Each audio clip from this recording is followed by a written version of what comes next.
Ampo nga ikaw ang nag-ampo. So gamay lang ni siya nga prayer nga pagdawat sa Ginoo. Kay ningon si Lord nga sa Juan 3:3, gawas ko ang tao magpakatao pag-usab, dili siya makakita sa gingharian sa Dios. So kinahanglan tang mataw pag-usab diha sa espiritu. Kay di naman ta pwede mo balik sa atong mamas tiyan kay kung ano man talagko naman ta, kung say mataw nato pag-usab kaning atong pagkakita kanang sulod nato, kinahanglan ni siyang mataw pag-usab. Unsa ang pagpakataw pag-usab, dawato nato si Kristo nga atong personal na manluluwas Dios sa atong kinabuhi. Kay ningong si Lord, Juan 15:5, kung wala si Lord, wala tayo naman. Ang tanan, zero balance. Kung di ta mo sangpit sa Ginoo. Pero musangpit ta sa Ginoo, ningon ang Jeremiah 29:11, akong nasayod sa imong ugma. Laraw sa imong kinabuhi, mahimo kang magmauswagon. Sumod din ay plano ni Lord. Destiny. Ang kulang lang diha is musangpit ta sa iya, mudawat ta sa iya. Sige, mag-pray ta. Musabat ang tanan, Ginoong Yesus.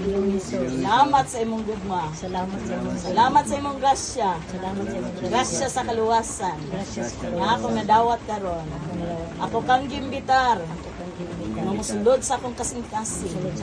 Hoy Ginoo, ang akong kinabuhi. Sa ilua ako. Sa tanan kong kalapasan. Nga akong nabuhat. Diha kanimo.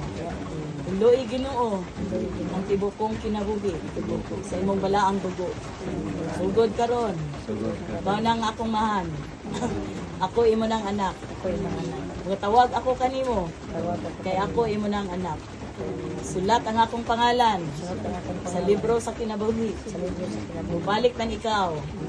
Kuyog ako kanimo. Salamat Ginoo. Sa kalipay nga ako nadawat karon. Bumod sa kaluwasan ngayon mong hatag kanako. Ikaw akong alagaron. Ikaw akong simbahon sa tibok kong kinabuhi. Kay ikaw na ang akong Ginoo. Ikaw na ang magbuot sa akong kinabuhi. Ginoong Yesus, kagi ako. Auhaw ka gutom sa imong mga pulong. Salamat Ginoo. Madayon ikaw na mamuhat sa akong kinabuhi.